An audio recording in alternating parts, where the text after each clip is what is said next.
Something very interesting is developing between gold and silver right now, and if you're only watching the individual price charts, you may be missing an important part of the story. Gold is pushing toward the $5,000 level, while silver is approaching $70, and the relationship between these two metals is starting to become much more interesting.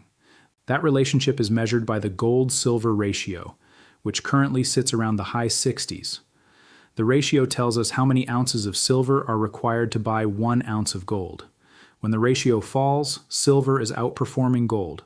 When it rises, gold is outperforming silver. And if the ratio continues moving lower, while both metals remain strong, it could become a powerful signal that silver is entering another phase of outperformance. Before we look at where this could go, let's make the ratio very simple. If gold is trading at $4,600 and silver is trading around $69, the ratio is roughly 67 to 1. That means 1 ounce of gold is worth about 67 ounces of silver. Now imagine gold rises toward $5,000 while silver moves toward $80. The ratio would fall to around 62.5. Gold would still be performing extremely well, but silver would be gaining more on a percentage basis. And that is the key idea behind today's video. We are not looking for gold to fall so that silver can rise. The bullish scenario is much more interesting. Gold continues higher, while silver starts catching up even faster. This is important because gold and silver often behave differently during major precious metals cycles. Gold tends to attract attention first, because it is the larger and more established monetary metal. Central banks, institutions, and investors around the world closely monitor gold. When investors become concerned about inflation, currencies, debt, economic uncertainty, or monetary policy, gold can become a preferred asset. But when the precious metals trend becomes established, investors often start looking for additional upside.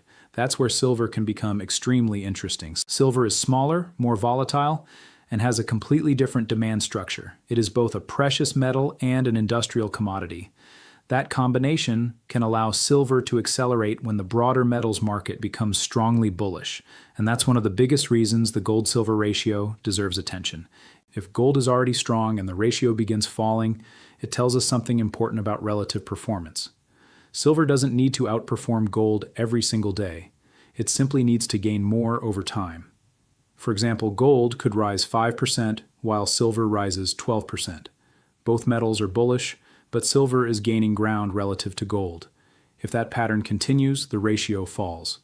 And when the ratio starts compressing during a strong precious metals cycle, investors often begin paying much more attention to silver. There is historical evidence that this relationship can change significantly. Research highlighted by the Silver Institute found that the gold-silver ratio remains relevant in modern precious metals markets and identified a long-run relationship around the high 50s to roughly 60 to 1 area over the period studied. The important point isn't that the ratio must return to a particular number. Markets don't work like that. The important point is that the ratio can move substantially when the relative demand for gold and silver changes. So if today's ratio continues declining from the high 60s, it would indicate that silver is becoming stronger relative to gold. Now let's look at what could drive that strength. The first major factor is industrial demand. Gold is overwhelmingly associated with investment, jewelry, central bank holdings, and monetary demand. Silver has those characteristics too, but it also plays an important role in modern industry. Silver is used in electronics, electrical systems, solar technology, automotive applications, medical equipment, and many other areas. That creates a second demand engine that gold doesn't have to the same degree. Think about what that means during a strong precious metals cycle.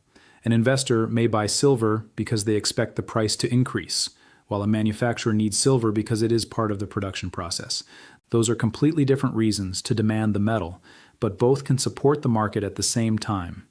If investment demand increases while industrial consumption remains strong, the market can become more sensitive to available supply. And that brings us to the second major factor. Silver supply isn't something that can respond overnight. A mine cannot suddenly double production because the price of silver moves higher. New mining projects require exploration, financing, permits, infrastructure, construction, and years of development.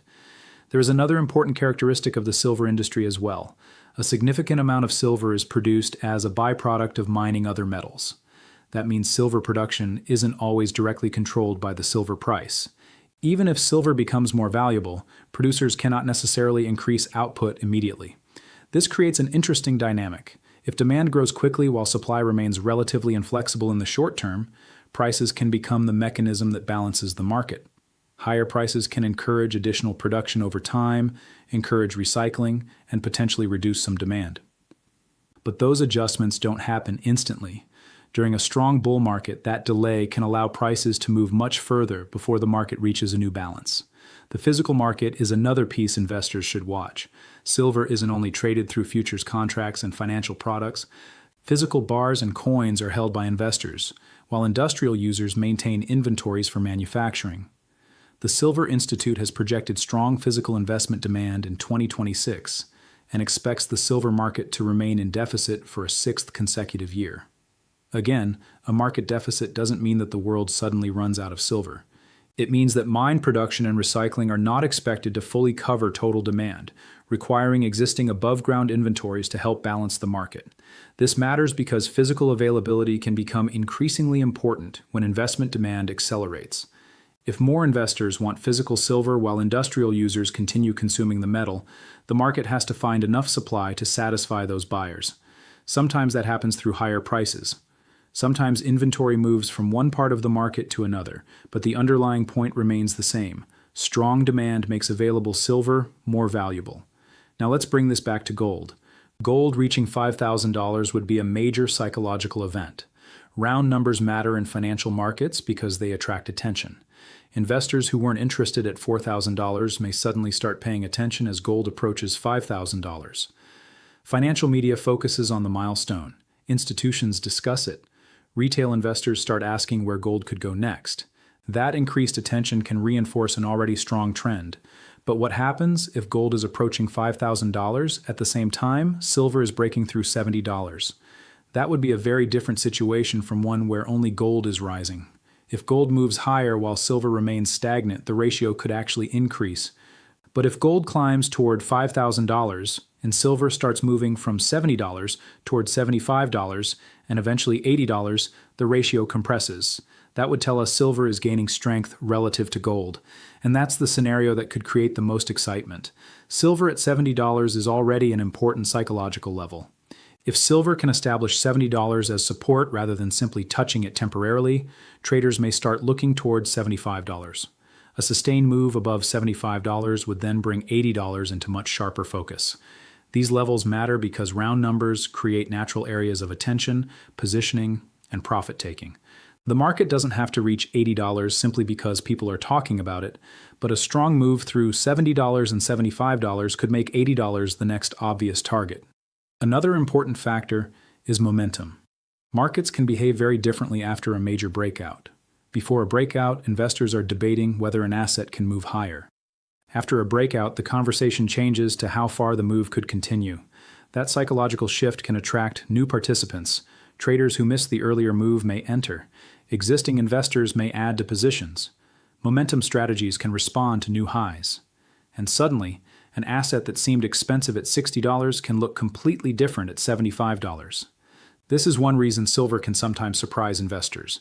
Its smaller market and higher volatility mean that once momentum becomes established, the percentage moves can become much larger than investors expect. CME has also described silver as a higher beta, more volatile precious metal relative to gold. That doesn't guarantee a particular price target, but it explains why silver can react more aggressively when precious metals' momentum becomes strong. Now there is another piece that we cannot ignore: the macroeconomic environment. Gold and silver are priced in dollars, so changes in the US dollar can influence their performance. Interest rates and real yields also matter because precious metals don't provide a traditional interest payment. When expectations around monetary policy become more supportive for precious metals, gold can respond first, and silver can potentially follow with greater volatility. Recent market action has already shown how sensitive precious metals remain to these factors. Gold has been trading near record territory while investors continue watching the dollar, inflation data, and Federal Reserve policy. If the broader macro environment remains supportive, it could provide another tailwind for both metals. The bullish scenario doesn't require every economic indicator to move perfectly. It simply requires enough supportive conditions to keep investor interest elevated. This brings us to one of the most important questions. What would a bullish gold-silver ratio setup actually look like? Imagine gold continues climbing and eventually approaches $5,000. At the same time, silver breaks above $70 and holds. Investors begin shifting more attention towards silver because of its stronger percentage potential. Industrial demand remains resilient. Physical investment demand stays elevated. Silver's supply response remains relatively slow. Momentum traders begin following the breakout. Silver moves towards $75. The ratio continues falling because silver is outperforming gold. Then comes $80. At $80 silver and $5,000 gold, the ratio would be around 62.5. That doesn't mean those prices are guaranteed. It simply demonstrates that the two targets can exist together within a reasonable ratio framework. And if silver continues outperforming beyond $80, the ratio would compress even further. This is why I think investors should stop looking at the gold-silver ratio as a simple number and start thinking about it as a relative strength indicator. It can help answer a question that individual price charts cannot answer by themselves. Which metal is gaining strength faster? If the ratio rises, gold is winning the relative performance battle. If the ratio falls, silver is winning. And if the ratio falls while gold itself continues rising, that can be particularly interesting because it means silver is strengthening without requiring a collapse in gold. That's the bullish setup we are watching. There is also a historical lesson here. During periods of strong precious metals momentum, silver has demonstrated the ability to catch up with gold after initially lagging. The exact timing and ratio levels are different from one cycle to another, so history should not be treated as a guaranteed roadmap. But the recurring relationship is worth watching because it shows how quickly relative performance can change once investors begin favoring silver. So what should you watch from here? First, watch gold near $5,000. A sustained move toward that psychological level would keep the broader precious metals trend strong. Second, watch silver around $70. The difference between briefly touching a level and actually establishing it as support can be significant. Third, watch the gold-silver ratio. If it continues falling, that would indicate silver is gaining relative strength. Fourth, monitor physical and industrial demand. And finally, keep an eye on the dollar, inflation expectations, real yields, and Federal Reserve policy, because these macro factors can influence the entire precious metals complex. The biggest mistake would be to treat one ratio level as a guaranteed buy or sell signal. It isn't. The ratio is a tool for understanding the relationship between two markets. What makes it powerful is when it confirms what we're already seeing in price, demand, and momentum. And right now, the bullish scenario is becoming increasingly interesting. Gold has a potential path toward $5,000. Silver is approaching $70. A breakout could put $75 into focus. And if silver continues outperforming gold, $80 becomes a major psychological target. The ratio connects all of these numbers. If gold reaches $5,000, while silver stays near $70, gold remains the clear leader. But if gold reaches $5,000 and silver reaches $80, the relationship changes dramatically. Silver would have gained much more on a percentage basis, and the ratio would compress toward the low 60s. That is the signal investors should be watching, because the real story isn't that gold and silver are competing with each other. The real story is that they can rise together. While silver potentially accelerates faster, gold can provide the foundation for the precious metals bull market. Silver can provide the higher beta upside. And the gold-silver ratio can tell us when that transition towards silver outperformance is becoming stronger. So if you're watching this market over the coming weeks, don't just ask where gold is going. Don't just ask where silver is going. Watch the relationship between them. Watch whether gold can continue toward $5,000. Watch whether silver can establish $70. Watch whether the ratio continues to compress. And if silver breaks $70, pushes through $75, and begins approaching $80 while gold remains strong, the message from the market could become very clear. Silver is no longer simply following gold. It is starting to outperform it. And that could be the most important part of this entire story. Gold $5,000, silver $80. And a falling gold-silver ratio could be the signal that connects them.